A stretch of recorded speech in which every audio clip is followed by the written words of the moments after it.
இன்னைக்கு நம்ம சிஎம் விஜய் அண்ணா டிஎம்கே கிட்ட சாரி கேட்டிருக்காரு. பேரை மென்ஷன் பண்ணி பேசுனது தவறு தான். அவர் சார்பா நான் சாரி கேட்டுக்கிறேன். இன்னைக்கும் அசம்பிளியில் நிறைய ஹீட்டடான ஆர்கியூமெண்ட்ஸ் எல்லாம் வந்து நடந்திருக்கு. இந்த மாதிரி day to day information and அசம்பிளியில் என்ன நடந்துச்சு அப்படிங்கிறத ஷார்ட்டாக தெரிஞ்சுக்க மறக்காம இப்பவே சப்ஸ்கிரைப் பண்ணிருங்க. இன்னைக்கு விஜய் அண்ணா ஏன் சாரி கேட்டாரு, எதனால கேட்டாரு, என்ன நடந்துச்சு அப்படின்னு சொல்லி பார்த்தா, டிவிகேவோட எம்எல்ஏ கலைஞர் கருணாநிதி அப்படின்னு சொல்லாம வெறும் கருணாநிதி அப்படிங்கிற பேரை மட்டும் யூஸ் பண்ணி பேசியிருக்காரு. அவர் அப்படி பேசினதை கேட்டு உடனே ஓபிஎஸ் அவர்கள் எழுந்து இங்க டிவிகேல இருக்கிற யாருக்குமே ரெஸ்பெக்ட் தெரியல, ஃபர்ஸ்ட் அந்த ரெஸ்பெக்டை கத்துக்கோங்க, நீங்க எல்லாரும் இப்பதான் புதுசா வந்திருக்கீங்க, அதை ஃபர்ஸ்ட் கத்துக்கோங்க அப்படின்னு சொல்லி ஒரு விமர்சனத்தை வைக்கிறாரு. அதுக்கு தான் நம்ம சிஎம் விஜய் அண்ணா வந்து சாரி கேட்டிருப்பாரு. அவர் அப்படி பேசினது தப்பு தான், அவர் சார்பாக நான் உங்ககிட்ட சாரி கேட்டுக்கிறேன் அப்படின்னு சாரி கேட்டிருக்காரு. பேரை மென்ஷன் பண்ணி பேசுனது தவறு தான். அவர் சார்பா நான் சாரி கேட்டுக்கிறேன். விஜய் அண்ணா சாரி கேட்டுட்டாரு. அதோட அந்த பிரச்சனை முடிஞ்சதா அப்படின்னா இல்ல, எப்படிங்க விடுவாங்க நம்ம பசங்க. உடனே அமைச்சர் ரமேஷ் அவர்கள் எழுந்து ஒரு ஆவேசமான ஒரு ஸ்பீச் ஒன்று பேசினாரு. நாங்க எல்லாரும் புதுசு தான், நீங்க சொன்ன மாதிரி ரெஸ்பெக்ட்னா என்ன இதெல்லாம் வந்து எங்களுக்கு தெரியல, நீங்க சொன்ன மாதிரி நாங்க எல்லாருமே வந்து அதை கத்துக்கிறோம். ஆனா இதே விஷயத்த எதிர்கட்சி தலைவரா இருக்காரு உதயநிதி ஸ்டாலின், உங்க தலைவருக்கும் சொல்லிக் கொடுங்க, அவருக்குமே ரெஸ்பெக்ட்னா என்னன்னே தெரியல. நம்ம தமிழ்நாட்டோட முதலமைச்சர் வந்து எல்லாருக்கும் வணக்கம் வைக்கிறாரு, நீங்க மட்டும் வணக்கம் வைக்காம இருக்கீங்களே, ஃபர்ஸ்ட் அவருக்கும் அந்த ரெஸ்பெக்ட சொல்லி கொடுங்க அப்படின்னு அவர் பேசின விஷயம் சின்ன ஒரு சலசலப்பா அங்க ஏற்படுத்துச்சு. சட்டமன்றத்தின் முதல் முறை உறுப்பினராக இருக்கக்கூடிய நான் ஒரு சிறிய வேண்டுகோளையும் வைத்துக் கொள்றேன் இந்த நேரத்தில். எப்படி கண்ணியம் குறித்து அண்ணன் எங்களுக்கு எல்லாருக்கும் சொன்னாரோ அதே போல தங்கள் கட்சியினுடைய மாண்புமிகு எதிர்கட்சி தலைவருக்கும் சிறிதளவு அதை நீங்கள் சொல்லிக் கொடுக்க வேண்டும் அப்படின்னு நான் கேட்டேன். ஏன் அப்படின்னா ஏன் சொல்றேன் ஏன்னு சொல்ற காரணத்தை சொல்றேன். 8 கோடி மக்களின் பிரதிநிதியாக இருக்கக்கூடிய மாண்புமிகு முதலமைச்சர் அவர்கள் அவைக்குள்ளே வரும் பொழுது அமர்ந்திருக்கக்கூடிய எதிர்கட்சி தலைவருக்கு அந்த கண்ணியத்தை சொல்லிக் கொடுத்து 8 கோடி மக்களின் முதலமைச்சருக்கு அந்த மரியாதையை தர வேண்டும் என்ற கண்ணியத்தை சொல்லித்தர வேண்டும் என்பதை பேரவைத் தலைவர் வாயிலாக தெரிவித்துக் கொள்கிறேன். இன்னைக்கு இந்த மாதிரி நிறைய ஹீட்டடான ஆர்குமெண்ட்ஸ் வந்து டிவிகே டிஎம்கே இவங்க ரெண்டு பேருக்கும் இடையே வந்து நடந்துச்சு. இன்னைக்கு அசம்பிளி ஸ்டார்ட் ஆகும்போது உதயநிதி அவர்கள் பார்த்தீங்கன்னா அந்த அமுதன் பிரச்சனையிலிருந்து தான் ஆரம்பிக்கிறாரு. கோயம்புத்தூர்ல ஹிந்துஸ்தான் காலேஜ்ல அமுதன் அப்படிங்கிற மாணவன் 20 மாணவர்களால வந்து அடிச்சு கொலை செய்யப்பட்ட அந்த விஷயத்திலிருந்து தான் ஆரம்பிக்கிறாரு. இதுக்கு முக்கியமான காரணமா இருக்கிறது போதைப் பொருள். பாதுகாப்பு கொடுக்க வேண்டிய போலீசாரே வந்து அமுதனை காட்டி கொடுத்திருக்காங்க. சட்ட ஒழுங்கு சரியில்லை, போலீசார் வந்து அவங்களோட வேலையை சிறப்பா பார்க்கல அப்படின்னு பெரிய ஒரு குற்றச்சாட்டு வைக்கிறாரு. ஏன்னா அமுதன் வந்து ஆல்ரெடி போலீசார் வந்து விசாரணை பண்றதுக்காக கூப்பிட்டுருக்காங்க. ஏன்னா அமுதன் வந்து ஹாஸ்டல்ல இருந்தப்போ ஹாஸ்டல்ல சமைக்கிறவர் ஒரு நார்த் இந்தியன், அவரு அடிச்சிட்டாரு, அதனால நாங்க அவரை காலேஜ்ல இருந்து வந்து சஸ்பெண்ட் பண்ணிட்டோம் அப்படின்னு ஒரு குற்றச்சாட்டு அவர் மீதும் வந்து இருக்கு இல்லையா, அதை விசாரணை செய்யறதுக்காக கூப்பிட்டுருக்காங்க. அப்போ போலீஸ் வந்து கேட்டிருக்காங்க இந்த மாதிரி போதைப் பொருள் எல்லாம் வந்து யார் பயன்படுத்துறாங்க அப்படின்னு. அப்போ அந்த மாணவர்களை இவர் காட்டி கொடுத்திருக்காரு. அமுதன் அவர்கள் தான் உங்களை காட்டி கொடுத்தாரு அப்படின்னு அந்த மாணவர்கள் கிட்ட போலீசார் சொல்லியிருக்காங்க. அதனாலதான் அந்த 20 மாணவர்களும் அவரை அடிச்சு கொலை செய்யப்பட்டிருக்காங்க. இதுல போலீஸ் மீதும் தவறு இருக்கு அப்படின்னு பெரிய ஒரு குற்றச்சாட்டை இன்னைக்கு முன் வச்சாரு. அதுக்கு டிவிகேல இருந்து நிர்மல்குமார் சார் பேசும்போது அது போதைப் பொருள்னால வந்து பிரச்சனை கிடையாது, இது 2 கேங்குக்கும் இடையே நடந்த ஒரு பிரச்சனை, இதுக்கும் போதைப் பொருளுக்கும் எந்த சம்பந்தமும் இல்லை அப்படிங்கிறத ரொம்ப ஆணித்தரமா திரும்ப பதிவு பண்ணிட்டே இருந்தாங்க. ஆனா அவங்க விடாம கடந்த 100 நாட்கள்ல போதைப் பொருளால என்ன மாதிரி பிரச்சனை எல்லாம் வந்துச்சு, யாரெல்லாம் பாதிக்கப்பட்டிருக்காங்க, யாரெல்லாம் கொலை செய்யப்பட்டிருக்காங்க அப்படின்னு பெரிய ஒரு லிஸ்டா எடுத்து உதயநிதி அவர்கள் வந்து பேசுறாரு. அதுக்கு ரிப்ளை கொடுக்கணும் அப்படின்னு ஆதவர்ஜனா சார் வந்து எழுந்து பேசுறாரு. அவரும் ஒரு டேட்டா எடுத்துட்டு பக்காவா பேசுறாரு. 2021 நீங்க ஆட்சிக்கு வந்தப்போ போதைப் பொருளால அரெஸ்ட் ஆன கேஸ் எவ்வளவு இருந்துச்சு அப்படின்னா கிட்டத்தட்ட ஒரு 4000 கிட்ட வந்து இருந்திருக்கு. அப்படியே 2025ல பாத்தீங்கன்னா இந்த போதைப் பொருளால பாதிக்கப்பட்டவங்களோட கேஸ் எண்ணிக்கை வந்து 10,000 வந்து மாறி இருக்கு. 2021ல இருந்து 2025 வரைக்குமே கிட்டத்தட்ட ஒரு 40% வந்து அதிகமாயிருக்கு. அதுக்கு முக்கியமான காரணம் வந்து உங்களோட ஆட்சியில தான் வந்து இந்த போதைப் பொருள் பழக்கம் வந்து ரொம்ப அதிகமா இருந்திருக்கு அப்படின்னு திரும்ப அவங்க மீது வந்து ஒரு குற்றச்சாட்டை வைக்கிறாங்க. அது மட்டும் இல்லாம ஒரு ஆதாரத்துடன் வந்து காமிக்கிறாரு. 2.5 வயசு குழந்தைய பாலியல் பலாத்காரம் பண்ணி கொண்டிருக்காங்க. அது கொன்னவர் யாரு அப்படின்னா திமுகவை சேர்ந்த ஒரு உறுப்பினர் அப்படின்னு அந்த போட்டோ ஆதாரத்துடன் வந்து காமிக்கிறாரு. 2.5 வயது குழந்தையை திமுக உறுப்பினர் கற்பழிக்க பொழுது என்ன பேசினார், என்ன நடவடிக்கை எடுத்தாங்க, போதை ஆன்டி ட்ரஸ்டுக்கு எதிராக எத்தனை மீட்டிங் இந்த 5 வருஷமா பதிவு பண்ணாங்க. அயலகத்துறை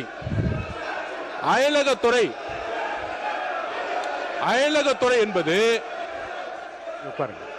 நீங்கள் உட்காருங்க உட்காருங்க. அதுக்கு பதிலுக்கு அவங்க என்ன சொன்னாங்கன்னு தெரியுமா? நீங்க போட்டோ ஆதாரத்தை காமிக்கிறீங்க, ஆனா அதுக்கு பதில் சோசியல் மீடியால ஒரு வீடியோ ஆதாரமே இருக்கு. சேப்பாக்கம் ஸ்டேடியம்ல உங்க அமைச்சர் என்ன பண்ணாரு அப்படின்னு சொல்லவா வேணும் அப்படின்னு திரும்ப அந்த சரத் விஷயத்தை எடுத்துட்டு உள்ள வராங்க.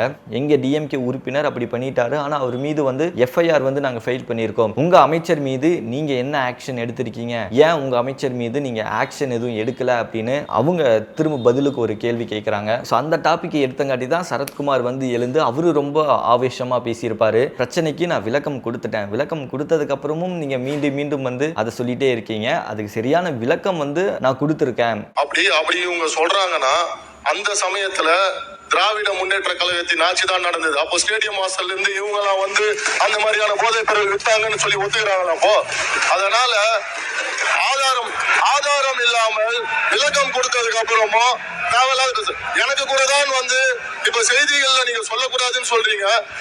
என்னோட அதாவது என் துறையை சார்ந்த கிட்டத்தட்ட அரசு வேலை கொடுக்கறதா சொல்லி 888 கோடி ஊழல் பண்ணிருக்காங்க. எனக்கு பல்வேறு முரண்பாடுகள் இருக்கு.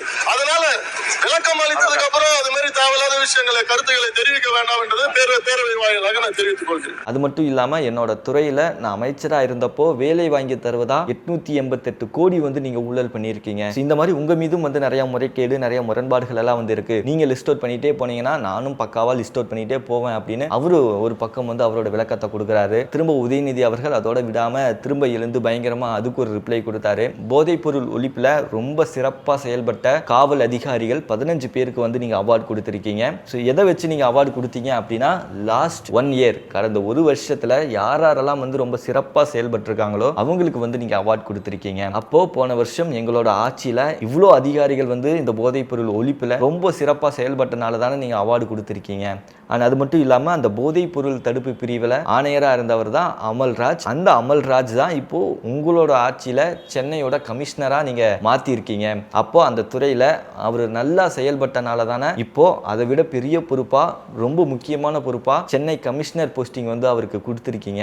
அவர் அந்த துறையில் சிறப்பாக பண்ணலைன்னா இன்னைக்கு சென்னை கமிஷனர் போஸ்டிங் நீங்கள் கொடுத்துருக்க மாட்டீங்கல்ல. சிறப்பாக பண்ணனால தானே கொடுத்தீங்க அப்படின்னு ரொம்ப வேலிடான ஒரு பாயிண்டை எடுத்து வைக்கிறாரு. அண்ட் அதுக்கு மினிஸ்டர் விக்னேஷ் அவர்கள் எழுந்து ஒரு ரிப்ளை கொடுத்தாரு. இந்த மாதிரி போதை ஒழிப்புல ரொம்ப சிறப்பா செயல்பட்ட அதிகாரிகளுக்கு அவார்டு கொடுக்கிறது ஒன்றும் புதுசு இல்ல. கடந்த 10 வருஷமாவே பல வருஷமாவே இந்த மாதிரி விஷயங்கள் எல்லாம் ஒரு சம்பிரதாயம் மாதிரி நடந்துகிட்டே தான் வந்து இருக்கு. ஆனா உங்களோட ஆட்சியில உண்மையாவே போதைப் பொருளை கண்ட்ரோல் பண்ணல. கடந்த 5 வருஷத்துல நீங்க போதை ஒழிப்புக்காக என்னென்ன விஷயங்கள் எல்லாம் பண்ணீங்களோ அதை விட அதிகமா இந்த 100 நாட்கள்லயே நாங்க பண்ணியிருக்கோம். அதுக்கான டேட்டாவும் எங்க கிட்ட இருக்கு. அதை ஆதாரத்துடன் இந்த இடத்துல கூடிய சீக்கிரம் சப்மிட் பண்றேன் அப்படின்னு அவரு ஒரு ரிப்ளை கொடுக்க இந்த ஒரு விஷயம் ரொம்ப ஹீட்டடா போய்கிட்டே இருந்துச்சு. ஒரு கட்டத்துக்கு மேல அவங்க ஒரு விமர்சனம் வைக்க, திரும்ப பதிலுக்கு இவங்க அவங்க மேல ஒரு விமர்சனம் வைக்க அப்படின்னு அது போய்கிட்டே இருந்துச்சு. உடனே ஏவாவேலு எழுந்து நாங்க கேட்கிற கேள்விக்கு மட்டும் பதில் சொல்லுங்க, அதை விட்டுட்டு சுத்தி வளைச்சு இது எல்லாத்துக்கும் காரணம் நாங்க தான் அப்படின்னு நீங்க திரும்ப எங்க பக்கமே வந்து இதை திருப்புறீங்க, இது சரியில்லை,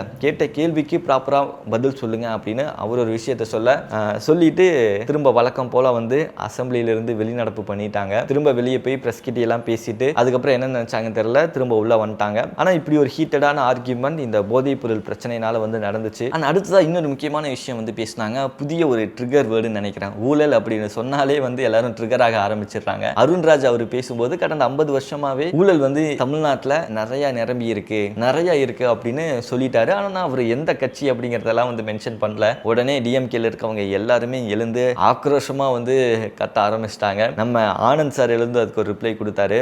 தப்பு பண்றவங்களுக்கு தான் வந்து குரு இருக்குமா, அப்போ நீங்க தப்பு பண்ணியிருக்கீங்களா, நாங்க எந்த கட்சி அப்படின்னு நாங்க மென்ஷன் பண்ணவே இல்லை. ஏடிஎம்கேல இருக்கவங்க எல்லாம் வந்து ரொம்ப சைலண்டா தான் இருக்காங்க. ஆனா டிஎம்கேல இருக்கிற நீங்க தான் வந்து ரொம்ப எந்திரிச்சு இந்த மாதிரி வந்து ஆவேசமா கத்துறீங்க, அப்போ நீங்க வந்து தப்பு பண்ணியிருக்கீங்களா அப்படின்னு அவரு ஒரு ரிப்ளையை கொடுக்க இந்த மாதிரி ஒரு ஹீட்டடான ஆர்கியூமெண்ட்ஸ் வந்து இன்னைக்கு அசம்பிளில நடந்துட்டே இருந்துச்சு. இதுக்கு ஒரு முடிவே இல்லையா அப்படின்னு சொல்லிட்டு ஓபிஎஸ் அவர்கள் எழுந்து, ஐயா நாங்க எல்லாரும் சுகர் பேஷண்ட், கரெக்டான டைமுக்கு சாப்பிடணும், மாத்திரை எடுக்கணும், நிறைய பேர் வந்து சாப்பிடாதனால மயங்கி எல்லாம் விழுந்துட்டு இருக்காங்க, கூடிய சீக்கிரம் இந்த அசம்பிளியை வந்து முடிச்சிங்க அப்படின்னா ரொம்ப நல்லா இருக்கும் அப்படின்னு அவரு ஒரு ரெக்வஸ்ட்டை வந்து வைக்க ஸ்டார்ட் பண்ணிட்டாரு.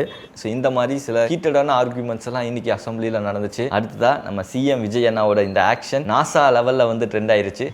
காரைக்குடியில் இருக்கிற ஒரு பிரைவேட் ஸ்கூலுக்கு நாசாவோட சயின்டிஸ்ட் டான் தாமஸ் அவர்கள் வந்து ஒரு ஸ்பெஷல் கெஸ்டா வந்திருக்காரு. அவர்கிட்ட சிஎம் விஜயண்ணா பத்தி ஒரு கேள்வி கேட்கிறாங்க. கேட்கும்போது நான் அவரோட பெரிய ஃபேன், இப்போ சிஎம் ஆயிருக்காரு, அவரோட ஆட்சி ரொம்ப நல்லா இருக்கு அப்படின்னு நம்ம சிஎம் விஜயண்ணாவோட ஆட்சியை பத்தி ரொம்ப பெருமையா பேசினது மட்டும் இல்லாம இப்படி ஒரு ஆக்ஷனும் அவர் பண்ணி காமிச்சிருக்காரு. இந்த ஒரு ஆக்ஷன் அப்படிங்கிறது நாசா லெவலுக்கு பயங்கர வைரல் ஆயிருக்குன்னு நினைக்கிறேன். அடுத்ததா நம்ம விஜயண்ணாவோட ஜனநாயகன் படம் ஆகஸ்ட் 21 ஓடிடியில் வந்து ரிலீஸ் ஆக போகுது அப்படின்னு ஒரு அதிகாரப்பூர்வ அறிவிப்பு வந்திருக்கு. அடுத்ததான் நம்ம தமிழ்நாட்டில் 70 வயசுக்கு மேல 38 லட்சம் பேர் வந்து இருக்காங்க. அந்த முதியவர்கள் எல்லாத்துக்குமே ஃப்ரீயா ஹாஸ்பிட்டல்ல வந்து ட்ரீட்மெண்ட் பார்த்துக்கலாம் அப்படிங்கிற ஒரு புதிய திட்டத்தை அறிமுகப்படுத்தி இருக்காங்க. அவங்களுக்காக முதலமைச்சரின் முதியோர் காப்பீட்டு திட்டத்தை செயல்படுத்த போறாங்க. அடுத்ததா ஜெயலலிதா வழியில் சிஎம் விஜய் அண்ணா வந்து செயல்பட்டு இருக்காரு அப்படின்னு விகடன்ல வந்து ஒரு நியூஸ் போட்டிருக்காங்க. ஜெயலலிதா மேம் வந்து என்ன பண்ணுவாங்க அப்படின்னா ஒவ்வொரு முறையும் அவங்க சிஎம்மா பதவி ஏற்றதுக்கு அப்புறம் டிஎம்கேல இருக்கிற சீனியர்ஸ் யாரையாவது வந்து அரெஸ்ட் பண்ணியே ஆவாங்க. டிஎம்கேல இருக்கிற சீனியர்ஸ் யாரையாவது அரெஸ்ட் பண்ணுவாங்க. அவங்க மீது என்ன ஊழல் இருக்கு, என்ன லஞ்சம் வாங்கின கேஸ் இருக்கு அப்படிங்கிற விஷயத்தை எல்லாத்தையுமே வந்து ஆராய்ஞ்சு அதுக்கான ஆதாரத்தை திரட்டி அவங்கள அரெஸ்ட் பண்ணுவாங்க. அது ஒரு வழக்கமா அவங்களோட ஸ்டைலாகவே அவங்க வந்து ஃபாலோ பண்ணியிருக்காங்க. அதுக்காகவே ஜெயலலிதா அம்மா ஆட்சிக்கு வந்துட்டாங்க அப்படின்னா டிஎம்கேல இருக்கிற எல்லாருமே வந்து ரொம்ப பயப்படுவாங்க. இப்போ அதே வழியில சிஎம் விஜயண்ணாவும் செயல்படுறாரு. ஏன்னா கடந்த முறை ஜெயலலிதா அம்மா ஆட்சிக்கு வந்ததுக்கு அப்புறம் வீரபாண்டியன் ஆறுமுகம், KN நேரு, P ராஜா அப்படிங்கிற மாதிரி இவங்க எல்லாருமே ஒரு சீனியர் அமைச்சரா இருந்தவங்க. அவங்க எல்லாரையுமே வந்து அரெஸ்ட் பண்ணாங்க. அந்த மாதிரி சிஎம் விஜயண்ணாவும் அவங்களோட ஸ்டைல்ல ஃபாலோ பண்ணி இப்போ நிறைய அமைச்சருக்கு வந்து ஸ்கெட்ச் போட்டிருக்காரு. சேகர் பாபு, அன்பில் மகேஷ், ஏவாவேலு, செந்தில் பாலாஜி அப்படின்னு முக்கியமான அமைச்சர்களை அவர் டார்கெட் பண்ணி வச்சிருக்காரு. கூடிய சீக்கிரம் அவங்க மீது ஆக்ஷன் எடுக்கப்படும்னு சொல்றாங்க. இதுதான் இன்னைக்கான விஷயங்கள். இந்த மாதிரி டே டு டே இன்ஃபர்மேஷன் தெரிஞ்சுக்க விஜய் வசந்த சப்ஸ்கிரைப் பண்ணிக்கோங்க.